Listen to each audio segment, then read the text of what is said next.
ये खबर देखिए, बीएसएफ ने ऑपरेशन सिंदूर में इस्तेमाल हथियार दिखाए, ऑटोमेटिक ग्रेनेड सिस्टम की और तमाम दूसरे हथियारों की प्रदर्शनी, ये नुमाइश। इन्हीं हथियारों ने पाकिस्तान को धूल चटाई थी। इसमें एंटी मटीरियल राइफल, अब ये सब क्या होता है ये आपको हमारे एक्सपर्ट्स बताएंगे।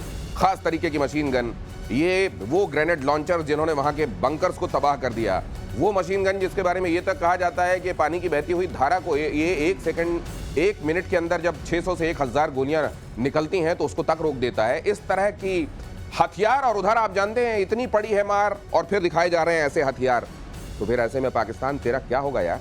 ये मेजर गौरव आर्य, ये जो हमको हथियार दिखाई दे रहे हैं और बीएसएफ हर दिन लाकर सामने ये दिखा भी देती है। आप इसको जरा वॉल में डालिएगा। हाँ। ये हथियार अगर आप वॉल में डाल देंगे तो हमको समझा, जैसे ये है सर, ये सामने इन्होंने बनाए हुए हैं, ये कुछ की ग्राफिक्स इन्होंने बनाए हुए हैं। हाँ। ये देखिए जरा, ये धूल चटाने वाले पाकिस्तान को जो हथियार हैं वो, इसमें से जाहिर है इनका कुछ एनिमेटिक वर्जन भी इन्होंने सामने रखा है जो आपको समझ में आ रहे हैं। ये ऐसे एंटी मटीरियल राइफल क्या है सर? देखिए साहब, जब लॉन्ग डिस्टेंस पे आपको कोई जैसे बख्तरबंद गाड़ी है या आपको कोई ऐसी चीज है, कोई बंकर है जो ऐसा कोई सॉलिड ठोस टारगेट है, उसको एंगेज करना पड़ता है। तो ये एक किस्म की आप कह लें कि अगेंस्ट अ फोर्टिफाइड बंकर और अगेंस्ट आर्मर्ड व्हीकल, जिसके मतलब not a tank, obviously not a tank, but कोई ऐसी ठोस गाड़ी, उसके खिलाफ जब आपको, it's like a sniper rifle but long distance मारने वाली।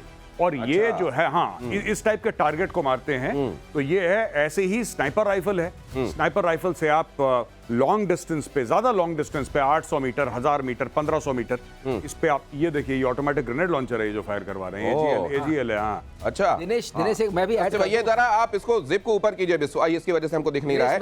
ये जो है सर, ये ऑटोमेटिक ग्रेनेड सिस्टम आप बता रहे हैं ना? जी। ये मतलब इससे ये ग्रेनेड निकल रहे हैं क्या इतनी तेजी से? इसके अंदर ग्रेनेड होते हैं, रशियन ओरिजिन का है। ये हमने खूब चलाया और बड़ी मस्त चीज है ये। और ये जब फायर करती है, मैं बता रहा हूँ, पाकिस्तानी लाइन ऑफ कंट्रोल पे इतना ज्यादा डरते हैं इससे, आपको दिनेश मैं बता रहा हूँ, इतना खौफ है क्योंकि एक तो एक्यूरेट बड़ा है और इसके अंदर से गोली नहीं निकलती, इसके अंदर से गोला निकलता है, इतना बड़ा, बिल्कुल इतना बड़ा गोला निकलता है। प्राइम मिनिस्टर ने की थी। हाँ, बिल्कुल। और ये कल प्राइम मिनिस्टर ने की था, गोली मारोगे हम गोला, अच्छा गोली चलाओगे तो हम गोला मारेंगे, इधर ही से जाते हैं वो गोले। तो ये जब फायर होता है, ये जाता है तो ये जाके फटता है वहां पे, गोली फटती नहीं है। गोली जब निकलती है तो गोली डेड होती है। कोई भी बुलेट निकलती है, इट इज डेड मेटल जो जाके वहां पे लगता है स्पीड से। लेकिन ये जाके वहां पे, क्योंकि ग्रेनेड है, ये जाता है स्पीड से और वहां पे जाके फटता है। और जहां पे फटता है वहां पे 2-4 लोगों को ले जाता है ये।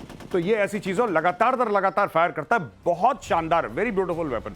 तो जब इधर ये गोले फटते हैं जी, तो उधर पाकिस्तान की क्या हालत होती है बताने की जरूरत नहीं है। आगे मैं आपको ये दिखाऊं, जरा देखिए, पाकिस्तान के साथ बातचीत केवल आतंकवाद और पीओके पर होगी। भारत ने एक बार फिर से स्पष्ट कर दिया, पीओके रात में सपने ऐसे डरावने आ रहे हैं इस समय पाकिस्तान को कि कहीं उसको बलूचिस्तान वाले सपने आ रहे हैं, कहीं भारत की तरफ से वो ये जो हथियार हम आपको दिखा रहे हैं, इनकी नुमाइश लगाई जाती है, वो कहीं देख लेते हैं, वो सपने में आने लगता है। और अब पीओके, और यहां पर ये भी देख लीजिए, आतंकवादियों का पनाहगाह कसूर में आतंकवादियों का जलसा जरा देख लीजिए। आतंकी सैफुल्ला कसूरी यहां दिखाई दे रहा है, हाफिज सईद का बेटा तलहा सईद भी दिखाई दे रहा है। तो ये जो तमाम, अच्छा ये पाकिस्तान, इसी का नाम पाकिस्तान है जिसको मेजर गौरव आर्या कहते हैं कि चक्रवर्ती मार पड़े, चक्रवर्ती बेइज्जती हो जाए, लेकिन दुम सीधी नहीं होती। दुम सीधी। ये देखिए, जो सैफुल्ला कसूरी है, ये पहलगाम का मास्टरमाइंड है। खुल के वहां पे one of the people responsible, ये खुल के घूम रहा है वहां पे। ये यहाँ पे हाफिज सईद के बेटे ताला सईद के साथ बैठा है। इसकी फोटोग्राफ आई है एक बड़े प्रोमिनेंट पाकिस्तानी पॉलिटिशियन के साथ, मलिक ऐसी कुछ नाम है उसका, उसके साथ बैठ के ये लोग खुलेआम प्रेस कॉन्फ्रेंस कर रहे हैं। साहब, मैं बताता हूं दिनेश प्रॉब्लम क्या है, और हमारे दर्शक भी जान लें कि समस्या क्या है। समस्या यह है कि हम लोग जिस तरीके से जिहाद को बुरा मानते हैं, हम लोग आतंकवाद को बुरा मानते हैं, ये अपने बच्चों को सिखाते हैं कि बहुत बढ़िया चीज है, कैसा बनना है बेटा, हाफिज अंकल जैसा बनना है आपको बड़े होके। ये इशू वहां पे, ये हीरोज हैं, ये कौमी हीरोज हैं पाकिस्तान के। साहब, these are heroes in Pakistan. इसलिए तो इन लोगों को सामने स्टेज पे आप किसको बैठाते हैं? आप बताइए। कोई हीरो है, कोई चैंपियन है, जिसको आप इज्जत देते हैं, जिसने देश का नाम रोशन करा है, आप उसको माला पहनाते हैं, आप स्टेज पे बैठाते हैं और बच्चों से कहते हैं कि ये सामने बैठा है हमारा हीरो, इससे प्रेरणा लो। यही तो होता है दुनिया भर में। पाकिस्तान में वहां पे आतंकी को बैठाते हैं सब स्टेज पे। देखो जरा ये, और फिर उसके बाद जो तकरीरें और ये जुबान जो इनकी, बाकी तो कुछ चलता नहीं है, जुबान चलती है। और जुबान जब चलती है तो क्या कहते हैं, जरा सुनिए। इसके वज़ीर-ए-आज़म, इसके आर्मी चीफ वो जिधर भी जाते हैं उन पर हमारा नजरिया और अकीदा नहीं मिलता। हम उनको दुश्मन आज तक समझते थे, लेकिन दिल तो हमारे रब के हाथ में है।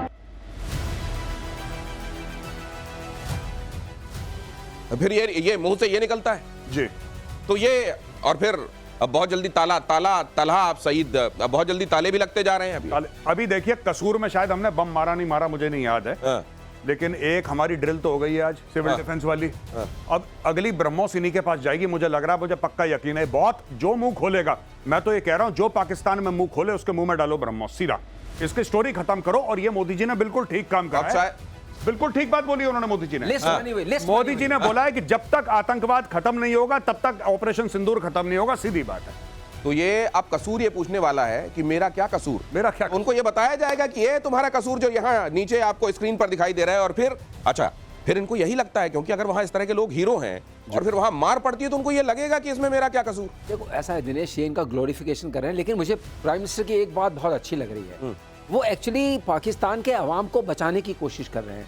आप इंडोनेशिया का हश्र देखिए, लगभग उसी समय ये दोनों देश आज़ाद हुए, तो वो मुस्लिम कंट्री है, उसका इनसे 5 टाइम्स ज़्यादा जीडीपी है, वहाँ के लोग 57% अर्बनाइज्ड हैं।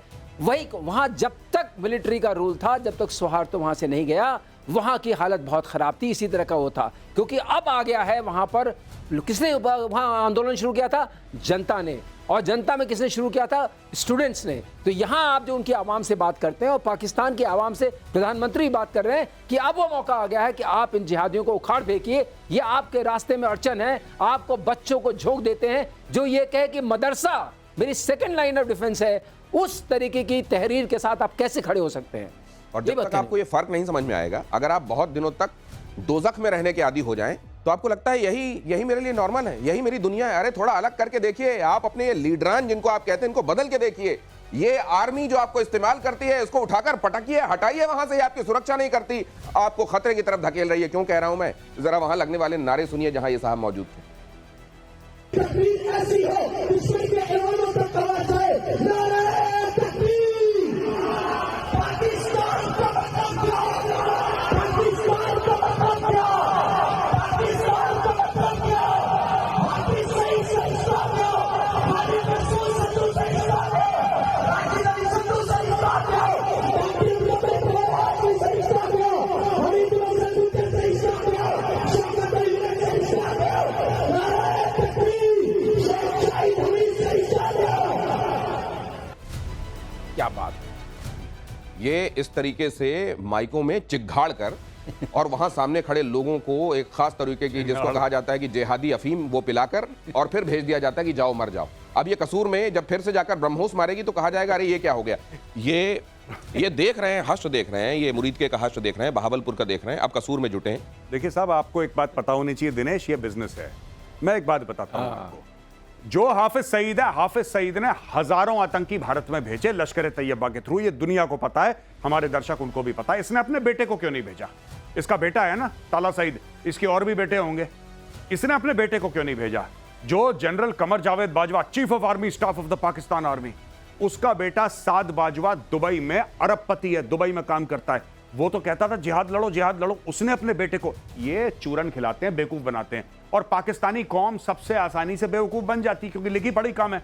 ये देखिए स्टेज पे जितने भी लोग खड़े हैं ना, स्टेज पे ये आप देख रहे हैं, जो स्टेज पे लोग खड़े हैं, इनमें से सारे के सारे इनके पास डुअल पासपोर्ट है। आधे यूरोप में रहते हैं, आधे पाकिस्तान में रहते हैं। ये इनका धंधा है, ये बिजनेसमैन है। स्टेज पे देखिए, ये सारे के सारे बिजनेसमैन है और इनका बिजनेस जो है ये जिहाद है। ये गल्ले पे बैठे हैं, एकदम सही बात है। ये गल्ले पे बैठे हैं, सबके सब ये गल्ले पे बैठे हैं। और नीचे जो हैं वो भेड़ बकरी हैं। इनसे बोलेंगे कि अपने बेटे को तो जिहाद के लिए अपने बेटे को कश्मीर में भेजो, कि वहां पे राष्ट्रीय राइफल तुम्हारे बेटे के माथे पे सीधा यहां पे गोली ठोके, फिर वो शहीद हो जाएगा, फिर उसको 72 उड़ें मिल जाएंगी। ये पूरा स्कैम है। ये सब बिजनेसमैन है यहां पे खड़े हुए। ये नजारा, इससे जुड़ा हुआ जो नजरिया, पर्सपेक्टिव आपको देख रहे हैं ना, दे रहे हैं गौरव आर्य, बहुत जरूरी है। और मैं उम्मीद करता हूं पाकिस्तान की जनता ये समझेगी। ये होपिंग अगेंस्ट द होप है, लेकिन फिर भी उम्मीद पर दुनिया कायम है। पीओके से जुड़ी सबसे बड़ी खबर देखिए, स्वामी रामभद्राचार्य से मिले सेना प्रमुख जनरल उपेंद्र द्विवेदी। रामभद्राचार्य से उन्होंने दीक्षा ली तो रामभद्राचार्य ने कहा मुझे दक्षिणा में पीओके चाहिए। जनरल उपेंद्र द्विवेदी ने चित्रकूट में जगतगुरु रामभद्राचार्य से मुलाकात की। रामभद्राचार्य ने जनरल द्विवेदी को दीक्षा दी और उसके बाद कहा अब तो मुझे दक्षिणा में पीओके चाहिए। विजयी सेना प्रमुख का सम्मान करने में मुझे भी बहुत बड़ी गौरव की अनुभूति हुई। उन्होंने मुझसे वही उसी मंत्र की दीक्षा ली जो मंत्र सीता जी ने हनुमान जी को लंका के विजय के लिए दिया था। मैंने भी उनसे पीओके की दक्षिणा मांगी कि पाक अधिकृत कश्मीर हमें मिलना चाहिए। उन्होंने कहा निश्चित मिलेगी आपको दक्षिणा। पाक को कुछ नहीं संदेश क्या दूं पाक को? कुत्ते की पूंछ कभी सीधी होती क्या? आगे अगर हमला करता है फिर कोई आतंकवादी घटना बस तब वो सबक देना चाहिए। उचित सबक हो तब नक्शे से मिट जाएगा। यकीनन अगर कुत्ता किसी दिन बोल पाया तो आकर हाथ जोड़कर कहेगा कि मुझे पाकिस्तान के साथ मत तौलिए आप तमाम लोग। अक्सर मेजर गौरव आरी भी ये कह देते हैं, आज स्वामी जी को भी हम सुन रहे हैं। अब क्या किया जाए, इसके अलावा कोई दिखाई नहीं देता, लेकिन बेचारा ये जानवर तो बड़ा वफादार होता है। अब ये देखिए, उपेंद्र द्विवेदी आज रामभद्राचार्य, भारत के संत, भारत को दिशा देने वाले लोग रहे हैं। और भारत के संत जब एक बार किसी चीज के लिए अपनी चुटिया बांध लेते हैं तो फिर आपको मालूम है कि फिर क्या होता है। सर, ये जनरल द्विवेदी का वहां पहुंचना जी और रामभद्राचार्य का ये कहना कि दक्षिणा में तो पीओके चाहिए, और इधर राजनाथ सिंह भी ये कह रहे हैं कि पीओके हमारा है, वहां के लोग हमसे मिलने के लिए आतुर हैं। बहुत जल्दी ये होता हुआ दिखेगा, पीओके खुद दौड़ा दौड़ा आएगा और कहेगा कि मैं तो भारत का यही हूं। बात है। मैं दिनेश एक बात बताना चाहता हूं अपने व्यूअर्स को, बहुत जरूरी है। कई लोगों ने सोशल मीडिया पे ये क्रिटिसाइज करा है कि चीफ ऑफ आर्मी स्टाफ ऐसे धर्म के मामलों में क्यों पड़ रहे हैं। ऐसा लोगों ने बोला है जिनको नहीं पता है। मैं आपको बताता हूं, ये फौज की रीत है। जो लोग मजाक उड़ा रहे थे ना कि रफेल में आपने नींबू मिर्ची लगा दी और आपने पूजा कर दी, मेरी खुद की यूनिट में, गोरखा बटालियन में, गढ़वाली, कुमाऊनी, ये जितनी भी आपकी ये हैं, ठीक है, रेजिमेंट्स है इंडियन आर्मी, यहां पे शस्त्र पूजा होती है। हमारे यहां तो बलि चढ़ती थी, अब बंद हो गया ये सब, मेरे सामने चढ़ी है। जब मैं था, कमीशन हुआ था, वहां पे बलि चढ़ी है और खून से शस्त्र पूजा हुई है। मैंने खुद देखा है अपनी आंखों से, मेरे सामने हुई है। तो ये तो रीत थी, आज भी है। जब मेरी रेजिमेंट लड़ाई के लिए जाती है तो कालिका माता की जय और कालिका माता का मंदिर अपने कंधे पर रख के जाती है, तब ठोकती है दुश्मन को। जब सिख रेजिमेंट जाती है तो बोले सोनिहाल, सत श्री अकाल। जो गुरु ग्रंथ साहिब है, गुरु ग्रंथ साहिब को माथे पे रख के सिख रेजिमेंट लड़ाई लड़ने जाती है। तो लोग ऐसी हवाबाजी, ये कैसे कर दिया रफेल में, कैसे कर दिया जनरल द्विवेदी, क्यों नहीं भाई? ये तो है फौज की रीत, क्यों नहीं? ये फौज की रीत है भाई। फौज में ये आज से नहीं चलता चला आ रहा, ये 250 साल पहले अंग्रेजों के टाइम से चलता चला आ रहा है। आप देखिए किस तरीके से हम लोग बनाते हैं त्योहार फौज में। राजा रामचंद्र की जय, जय बजरंग बली की, लड़ाई में, युद्ध में पाकिस्तान के साथ लड़ रहे हैं, बजरंग बली की जय। और ये कह रहे हैं कि धर्म का बात धर्म की नहीं है, ये हमारी रीत है। कहना चाहूंगा दो बातें मैं भी कहना चाहूंगा जो मेरे अभी समझ में आई, जो मैंने गुरु जी का ये सुना। पहली बात कि पाकिस्तान राक्षस देश है और उसमें जो रावण है दशानन टाइप, वो वहां की पाकिस्तानी आर्मी है। और जब तक रावण का नाश नहीं होगा, मतलब उसके नाभि में आप बम नहीं मारेंगे, वो नाभि सूखेगी नहीं। कमांड एंड कंट्रोल सेंटर को सुखाना है और विभीषण को वहां बैठाना है, धर्म स्थापित करना है। धर्म को स्थापित किया जाना बहुत जरूरी है। लेकिन एक मैं बात कह दूं, रावण तो बहुत विद्वान पंडित था। तो ये छोटे मोटे असुर हैं सर, ये छोटे मोटे वो सींग वाले जो असुर हैं ना, बदमाशी करते हैं, बदतमीज टाइप के, ये असुर हैं। ये रावण तो बहुत विद्वान आदमी था। पीओके पर रक्षा मंत्री राजनाथ सिंह का बयान। राजनाथ सिंह ने कहा पीओके वापस आएगा और कहेगा मैं भारत हूं, मैं वापस आया हूं। पीओके के लोग भारतीय परिवार का हिस्सा स्वेच्छा से बनेंगे, भारत लौटेंगे। साथियों, मैं मानता हूं कि आज पाक ऑक्युपाइड कश्मीर के लोग हमारे अपने हैं। आप मानते हैं ना? पाक ऑक्युपाइड कश्मीर के लोग वो हमारे अपने हैं, हमारे परिवार के हिस्सा हैं। हम प्रधानमंत्री के श्री नरेंद्र मोदी जी की एक भारत श्रेष्ठ भारत के संकल्प के लिए पूरी तरह से प्रतिबद्ध हैं और हमें यह पूर्ण विश्वास है कि हमारे वो भाई जो आज हमसे भौगोलिक और राजनीतिक रूप से अलग हैं, वो भी अपने स्वाभिमान, आत्मा की आवाज़ और स्वेच्छा से भारत की मुख्य धारा में कभी न कभी जरूर वापस लौटेंगे। अब इसका बड़ा मायना समझ लिए, ये केवल एक भौगोलिक क्षेत्र को पीओके नहीं कहा जा रहा है, यह भी कहा जा रहा है कि वहां रहने वाले लोग हमारे अपने हैं। और यह भी आप देख रहे हैं कि पिछले करीब 15-20 दिनों से पीओके को लेकर भारत के स्वर और ज्यादा मजबूत और ऊंचे हो गए। इसके मायने क्या है मेजर आरी?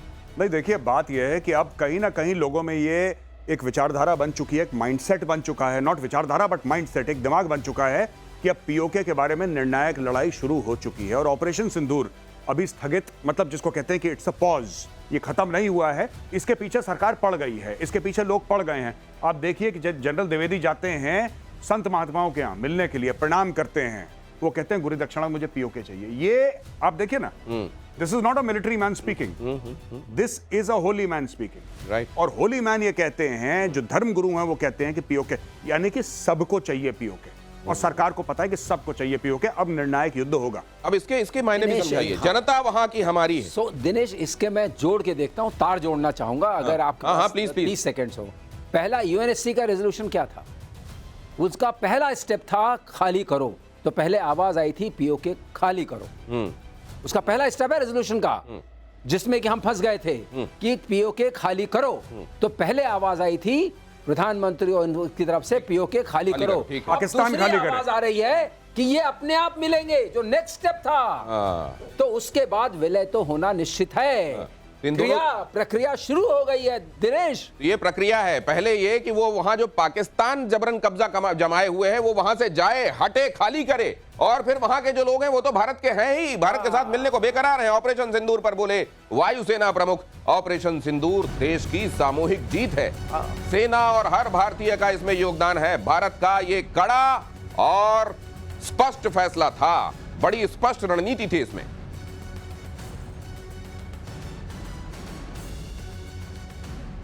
ये भी देखिए आप कि सैन्य ऑपरेशन जनरली पहले ये इस तरीके से इसको डिमार्केट कर दिया जाता था कि ये तो सेना कर रही है, ये तो सेना का काम। इस समय किसी एक मकसद के लिए पूरा देश एक है। ये बात और है कि उसकी जो रण में जाने वाली बाजुएं हैं, जिनको हम आर्मी कहते हैं, वो जा रही हैं, अपना काम कर रही हैं, लेकिन दिल, दिमाग, हर एक ऑर्गन आप कह लीजिए साथ में खड़ा हुआ है। ये एक पहले से बड़ी तब्दीली। नहीं, बिल्कुल। देखिए, ओवरऑल मैं आपको बताता हूं, ओवरऑल एक थिंकिंग होती है। बात ये नहीं है यही फौज है, यही आर्मी, यही नेवी, यही एयरफोर्स। बात लीडरशिप की होती है और कोई बात नहीं है इसमें, और कोई नया नहीं हुआ दिनेश। मैं आपको बता दूं, अब एक फैसला हो चुका है। और जहां तक ये आपने देखिए, रक्षा मंत्री ने क्या बोला कि ये हमारे लोग, हाँ। हम मानते हैं। और पूछा भीड़ से वहां पे कि भाई आप मानते हो कि नहीं मानते हमारे? उन्होंने बोला हाँ सब मानते हैं। ये खुद होगा, क्यों होगा? एक तो जो कश्मीर में तरक्की चल रही है, पहली बात ये। दूसरी बात यह कि पाकिस्तानी फौज, आपको पता है पीओके में एक रहने वाला नागरिक, उनके पास कंपनी नहीं है जिससे सिम कार्ड ले लें। सिम कार्ड जिस कंपनी से लेते हैं वो फौज की कंपनी, आपको पता है? वहां पे Pakistan army, Pakistan military, ISI एक टेलीकॉम कंपनी चलाती है जिसका सिम कार्ड उन लोगों को लेना है, राइट? उनको वहां के जो बाशिंदे हैं। तीसरी बात, वहां पे जो भी है वो वहां पे इलेक्टेड नहीं है, वहां पे अपॉइंटेड है। वहां पे कोई पंजाब से अपॉइंट करा है, वहां पे आईजी, जैसे हमारे यहाँ डीजीपी होता है, वहां पे आईजी, इन लोगों को अपॉइंट करा जाता है। वो एक जिसको कहते हैं कि गुलाम है, उसका नाम आप आजाद पंजाब क्यों नहीं कहते भाई साहब? आजाद सिंध क्यों नहीं कहते? आजाद खैबर पख्तूनख्वा, आजाद कश्मीर क्यों कहते हैं पाकिस्तानी? क्योंकि उनके मन में चोर है, उनके मन में चोर है कि बोलो, क्योंकि उनको पता है कि वो गुलाम है, आजाद नहीं है। तो इसको आजाद आजाद बोलो कि लोगों को आदत पड़ जाए आजाद कहने की और अपना विश्वास हो जाए कोई आजाद नहीं है, गुलाम कश्मीर है।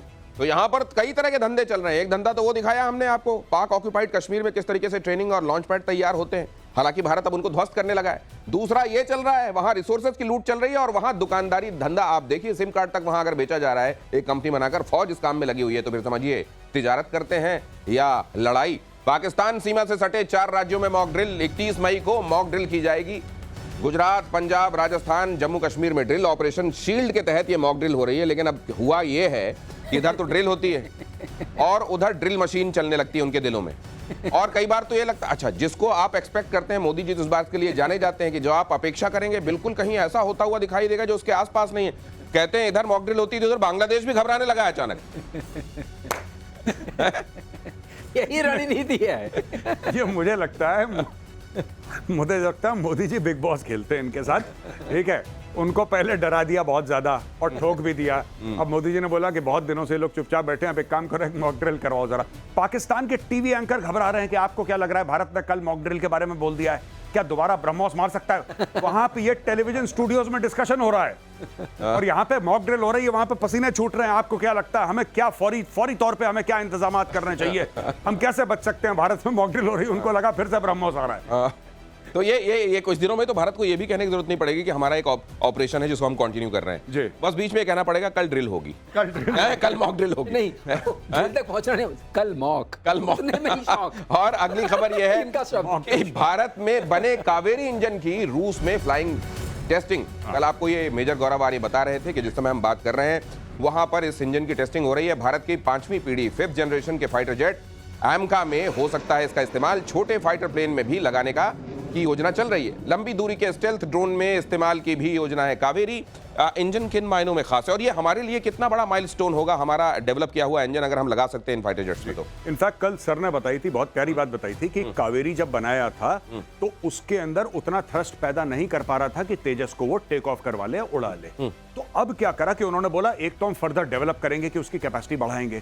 दूसरा, फ्रांस की एक कंपनी है साफरान जो कि इंजन बनाती है, राफेल में भी साफरान के इंजन लगे हैं, उस कंपनी को यह बोला था कि साहब आप भारत में आके को प्रोड्यूस करिए और 100% ट्रांसफर ऑफ टेक्नोलॉजी दीजिए। और तीसरी चीज जो यूकैव है, यूकैव जिसका नाम घातक है, घातक में वो कावेरी का इंजन लगाया जा रहा है जिसमें कि जाहिर सी बात है पायलट नहीं, उसमें पायलट नहीं है, उसमें स्टेल्थ के फीचर्स डाले जा रहे हैं और वो ऑटोनोमस है, वो उड़ेगा यूजिंग आर्टिफिशियल इंटेलिजेंस, कंट्रोल करा जाएगा और पाकिस्तान में जाएगा। मैं ये भी सुन रहा हूं पीके श्रीवास्तव सर कि ये कावेरी को लेकर और अचानक एमका को लेकर भारत के इस कदम से रशिया और अमेरिका भी सरप्राइज्ड हैं।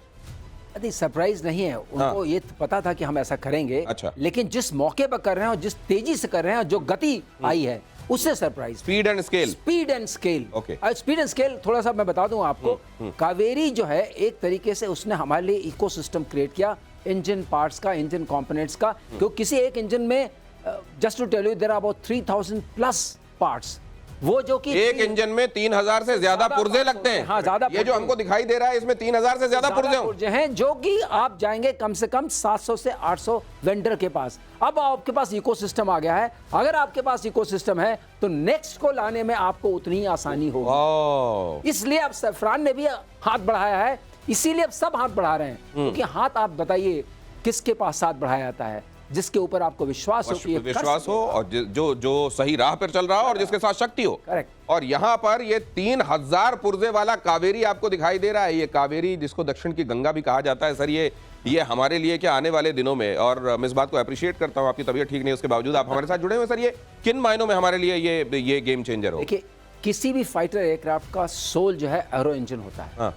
और एरो इंजन इस दुनिया में कुछ ही देश बनाते हैं जो जाने जाते हैं। Arrow engine. एरो इंजन, ये एरो इंजन है। एरो इंजन मींस क्या हुआ सर? एयरक्राफ्ट का engine. Aircraft engine, okay. Arrow engine, okay. Aircraft का इंजन जो फ्लाई कर सकता है, कि जब भी किसी चीज से आप फ्लाई करते हैं तो उसके अंदर बहुत सारे टेस्ट आ जाते हैं। एक एग्जांपल मैं आपको देना चाहूंगा, अगर हम बनाते हैं अपने पास एमका, तो हमें 10,000 टेस्ट पॉइंट्स होते हैं, मतलब 10,000 टेस्ट हमें करने पड़ेंगे। 10,000 टेस्ट, 3000 पुर्जे, 10,000 टेस्ट, 700 से ज्यादा वेंडर। ये छोटा काम नहीं है जो इंजन आपको दिखाई दे रहा है स्क्रीन में बीचों बीच। समझिए ये क्या है? आप समझिए, इसमें हमें जो टेक्नोलॉजी जो अभी हमें थोड़ा सा हमें बीट कर रही थी, वो क्रिस्टल ब्लेड की टेक्नोलॉजी थी। Crystal blade technology. Crystal blade technology जो कि बहुत हाई टेम्परेचर्स पर 1500 से 2000 के टेम्परेचर पे स्टेबल रहती है। अच्छा। और वही थ्रस्ट देती है जो इंजन को चाहिए। तो उस हम मटेरियल साइंस, मैंने आपके शो पहले भी कहा था, हमें मटेरियल साइंस को किसी तरीके से हार्नेस करना है, बाकी हम कैपेबल हैं। तो इसके लिए ये हमें मदद करेंगे, इन्होंने ये वादा किया है। हमारा डर जो है वो यूएस के साथ ये है कि शायद वो टेक्नोलॉजी, कोर टेक्नोलॉजी न शेयर करें। ओके, बहरहाल बदमाश है सर। ये बदमाशी तो खैर पहली बार नहीं है और हम इसके लिए तैयार भी हैं। भारत पाकिस्तान के बीच थोड़ा इधर कुछ तनाव कम जैसी स्थिति बनी और उधर विश्व युद्ध 3 की धमकी मिल गई है, वर्ल्ड वॉर 3। इस वक्त की बड़ी खबर यह है कि रशिया ने अमेरिका को वर्ल्ड वॉर 3 की धमकी दे दी है। रूस की सिक्योरिटी काउंसिल के डेप्यूटी चेयर दिमित्री मेदवेदेव ने धमकी दी है। थर्ड वर्ल्ड वॉर जैसी बुरी चीज ट्रंप समझते होंगे, मेदवेदेव ने कहा है। ट्रंप ने पुतिन के बारे में कहा था कि वो आग से खेल रहे हैं, अजीब पागल आदमी है और रूस के साथ वो कुछ बुरा कर सकते हैं। ट्रंप किसी भी हालत में रूस और यूक्रेन के बीच सीज फायर कराना चाहते हैं, लेकिन पुतिन इसके लिए तैयार नहीं है। वर्ल्ड वॉर 3 उम्मीद करता हूं, मेदवेदेव ने कहा है कि अमेरिका समझता होगा। ये वील्ड वार्निंग है, क्लियर एक्सप्लिसिट वार्निंग है, क्या है ये? नहीं, बात यह है कि देखिए अब ट्रंप ने क्या करा कि शुरू में लोगों की बड़ी उम्मीद थी कि आएगा ये फैसला, और ट्रंप ने बोला भी ऐसे था कि 24 घंटे के अंदर लड़ाई खत्म कर दूंगा, 36 घंटे के अंदर 48। अब पता लग रहा है कि सारी फेक प्रॉमिसेस थी ट्रंप की। ट्रंप ने बोला खत्म कर दूंगा, ट्रंप ने बोला है कि देखो तुम ऐसा कर लो कल तक खत्म। उन्होंने बोला सॉरी बॉस, ऐसा नहीं होगा। अच्छा देखो अगर तुमने हॉस्टेजेस, उसने हमास को भी बोला, हमास ने भी इसकी बात नहीं मानी, इसने हुथियों को बोला, हुथियों ने इसी के जहाजों पे अटैक कर दिया, अमेरिकन नेवी के, यूएस नेवी के। तो बेसिकली अरे एलन मस्क अलग हो गया। हाँ। एक दिन पहले उसने कहा अच्छा टाटा बाय बाय मैं चलता हूं। मैं जा रहा हूं। एलन मस्क ने माफी मांग ली, हाथ जोड़ लिए, भाई मेरा बस का रोग नहीं है। मतलब ये तय है कि आदमी सनकी हो गया है ये आदमी पैदल है दिमाग से। दिमाग से। मैं पहले डोनाल्ड ट्रंप को बड़ा ये कहता था कि हाँ बड़ा फैसला कर रहा है, और कुछ फैसले इसने अच्छे भी लिए, ऐसी बात नहीं कि सब, और मैं उन फैसलों को सपोर्ट करता हूं। आदमी से मेरी कोई गिला शिकवा नहीं है, जो अच्छा काम करता है ठीक है, बुरा काम करता है पॉइंट आउट। ये इतना रैंडम है, इसको खुद नहीं पता कि शाम को क्या बोलने वाला है। इस सवेरे का बोला शाम को चेंज कर देता है, अब खुद ही बोलिए। ये रशिया को कहता है कि ही इज मैड, और ये सब पुतिन को बोल रहा है। पुतिन इतना खतरनाक आदमी है, इतना ज्यादा डेंजरस आदमी है पुतिन के मंत्री ने चिपका दिया इसको, पकड़ के इसको चमका दिया अच्छी तरीके से, बोला कि बेटा तू हमें बोले, वो थर्ड वर्ल्ड वॉर की जो बात कर रहा है, इसने इसको पकड़ के चमका दिया अच्छी तरीके से। यार you can't say these things against the Russian president. ऐसा थोड़ा ना आप पुतिन के बारे में कुछ बोल दोगे, और अगर है तो put your money where your mouth is. अच्छा, ये यूक्रेन को पैसा नहीं देना चाहता भाई, यूक्रेन को कहता है तू मत लड़, रशिया से कहता है कि ठीक है तुम मत लड़ो। ओ भाई वेयर आर योर स्टेक्स? क्यों तुम्हारी लोग बात माने? तुम्हारी बात माने क्यों? तुम हो कौन? तुम क्या कर लोगे? कह रहा मैं तुम्हारे ऊपर टैरिफ लगा दूंगा। कह रहा लगा दे टैरिफ। पहले ही सैंक्शंस लगे हुए हैं। अब इसकी ईरान भी बात नहीं मान रहा, ईरान भी कह रहा है, ईरान को धमकियां दे रहा है कि तुम देख लेना आग बरसेगी, फलानी बरसेगी।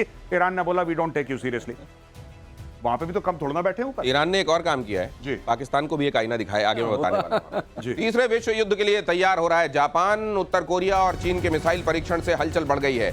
जापान में ज्यादा से ज्यादा बंकर बनाने की योजनाएं चलने लगी हैं। अमेरिका, फिलीपींस और दक्षिण कोरिया के साथ संयुक्त सैन्य अभ्यास भी होने वाला है। ये कभी भी कुछ भी है, इनमें से चिंगारी बड़ी हो सकती है सर। नहीं बिल्कुल, आप बिल्कुल ठीक बात कह रहे हैं। ये सब लोग अपनी तैयारियां करते हैं। अच्छा, इसमें ना एक और चीज है दिनेश, बड़ी इंपॉर्टेंट। जब ये एक्सरसाइज होती है ना, ये सिर्फ ऐसा नहीं कि जॉइंटनेस के लिए या हम लोग आपस में एक दूसरे के सिस्टम्स, प्लेटफॉर्म्स, ड्रिल समझ लें, सॉफ्टवेयर हार्डवेयर समझ लें, सिर्फ वो नहीं है। ये मैसेजिंग होती है, ये ऑप्टिक्स होते हैं कि देखो हम लोग एक साथ हैं। अगर एक से पंगा लिया यानी कि सबसे पंगा, ये हमारी कैपेबिलिटी है। तो दुनिया भर में ऑप्टिक्स अपनी बताते रहते हैं लोग, साहब ये हमारी कैपेबिलिटी है। भारत भी तो करता है। भारत मंगोलिया के साथ ड्रिल कल डिस्कस कर रहे थे। मंगोलिया के साथ हमारी नेवी बहुत बड़ी ड्रिल करती है, हमारी एयरफोर्स करती है, सब लोग ड्रिल्स करते हैं, और ये पावर प्रोजेक्शन है एक्चुअली। लेकिन सर दिनेश, इसमें एक और बात होती है, अगर टाइम है तो। जी प्लीज। वो बात ये होती है कि जो मिलिट्री इंडस्ट्रियल कॉम्प्लेक्स है, जो पॉलिटिकल इक्विलिब्रियम है, वो भी बड़ा एंजॉय करता है। क्योंकि आप जितना जहाज चलाएंगे उतने पुर्जे खत्म होंगे, उतने बिकेंगे, उतना फ्यूल चलेगा। वही मामला है। ट्रेड एंड टैरिफ आपका साथ नहीं छोड़ेगा। तो ये, लेकिन ये ट्रंप को लेकर आने वाले दिनों में दुनिया में, खैर अमेरिका में तो मुझको लगता है मोह भंग होना शुरू हो गया है इनसे। दुनिया में इनको कैसे, ये उस स्टेज में है कि इनको लेगेसी की चिंता होनी चाहिए कि मुझको दुनिया कैसे याद रखेगी। क्या ये अपने आप को सन की, वो जो कहते हैं ना कि नाक में अगर मक्खी बैठी हुई तलवार लेके नाक उड़ा दो, ये उस तरह के व्यक्ति। मैं एक बार अगर सर आपकी अनुमति हो एक बात बोलूं, बड़ी इंपॉर्टेंट। लोग ट्रंप को समझते हैं नेता है, ये नेता वेता नहीं है। ये एक्चुअली क्या है कि रियलिटी टेलीविजन का स्टार है। ये एक टीवी सीरीज करता था, द अप्रेंटिस, और अप्रेंटिस ये बिल्कुल जैसे बिग बॉस टाइप का होता ना, उस टाइप का आदमी है ये जस्ट इमेजिन, आप टैरिफ कर रहे हैं किसी देश के ऊपर, पूरी दुनिया के ऊपर, और आप ट्वीट कर रहे हैं कि चलो जो भी रैंडम फिगर इसके दिमाग में आया कि कल से तुम्हारे ऊपर 165, चलो 165 नहीं 185 कर देते हैं, चलो डन, 185 डन।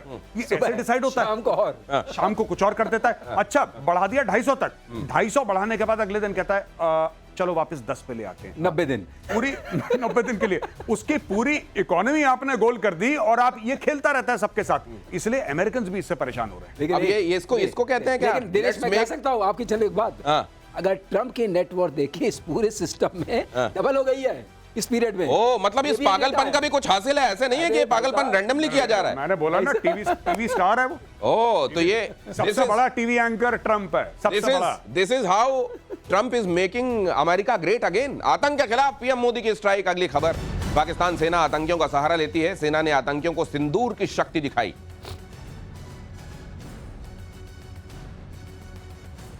आतंकवादियों ने हमारी बहनों का सिंदूर मिटाने का दुस्साहस किया। हमारी सेना ने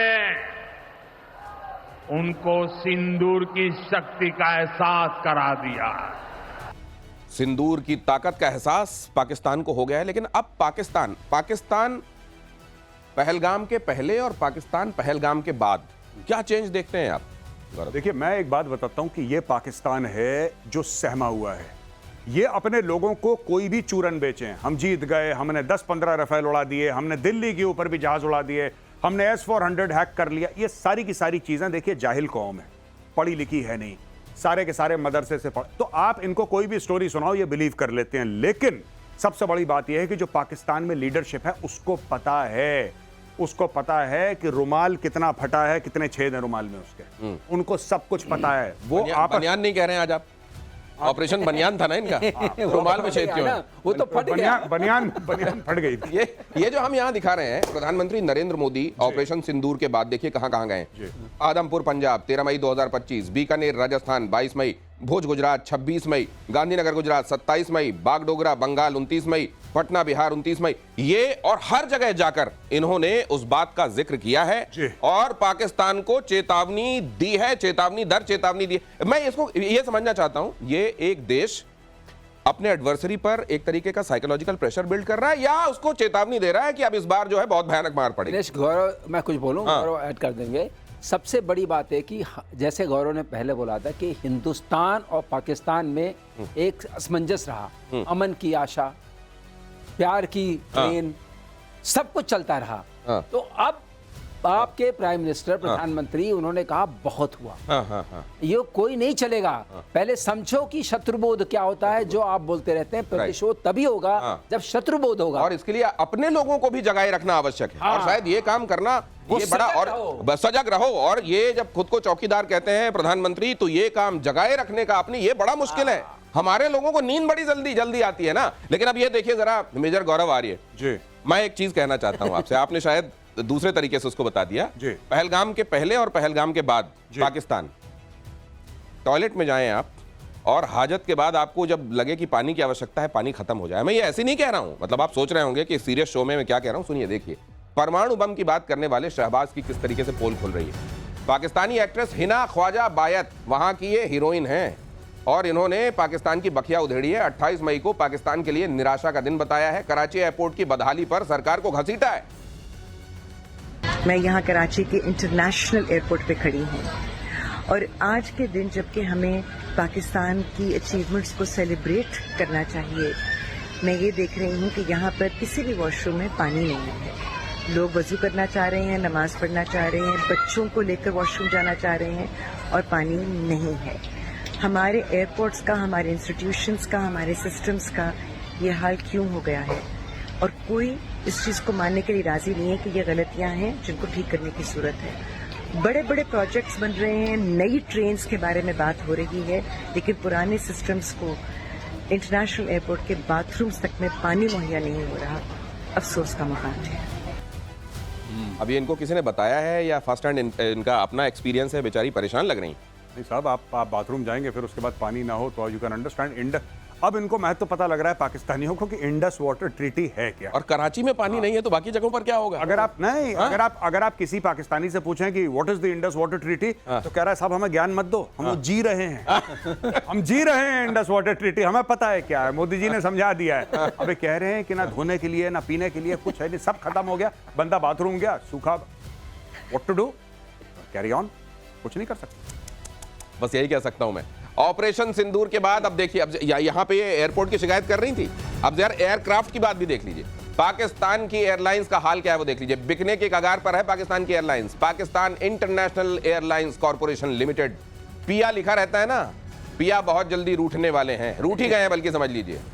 मेरे पिया गए रंगून किया है, वहां से टेलीफोन की तेरी याद सताती है। अब बेचारे ये भी बिक रहा है इनका। हाँ नहीं, ये काफी टाइम से बेचने की कोशिश कर रहे हैं, को खरीदने को राजी नहीं। हाँ, इनको ये अच्छा है अभी कि भारत की आड़ में बहुत सारे काम अपने गरीबी वाले निपटा सकते हैं। और पता है एक जमाने में इसका ट्रैक रिकॉर्ड सेफ्टी का आज भी बहुत खराब है। इतना खराब था, इनके प्लेन्स में इतने हादसे होते थे एक जमाने में कि खुद पाकिस्तानी ट्रोल करते थे अपनी एयरलाइन को, कहते थे PIA का फुल फॉर्म है please inform Allah.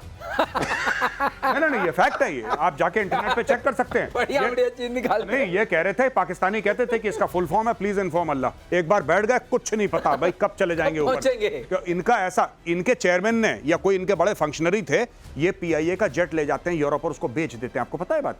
My God. हाँ, ये खुद जाके बेच देता है, अपनी जेब में पैसा डालता, कह रहा बेच दिया। कह रहा आपने जहाज बेच दिया? क्या हाँ भाई साहब, हमने पीआईए का जहाज बेच दिया। आपका तो था नहीं। कह रहा नहीं, उसके पास कोई पावर ऑफ अटॉर्नी होगी, कुछ होगी, उसने जहाज बेच दिया भाई ने। एक इनका मेजर जनरल था जो एम्बेसडर था, उसने एम्बेसी की बिल्डिंग बेच दी। ये आप जाके, मैं चाहता हूं आपके व्यूअर्स, आपके, अगर मैं गलत बोल रहा हूं इंटरनेट पे बोलिएगा और कल की शो में बताइएगा मुझे। कल की शो में बताइएगा कि मेजर साहब आपने गलत बात बोली है। एक और बात है तुम्हारी, सर इन्होंने एम्बेसी की बिल्डिंग बेच दी सर अपनी खुद की। ये गौरव एक और बात है, ये है ये कौम, ये जज्बे वाली कौम, और इसके बारे में अंतहीन मैं जानता हूं कि आप और बातचीत चाहते हैं इस मुद्दे पर, कल करेंगे, पक्का करेंगे। प्रतिशोध में आज के लिए इतना ही।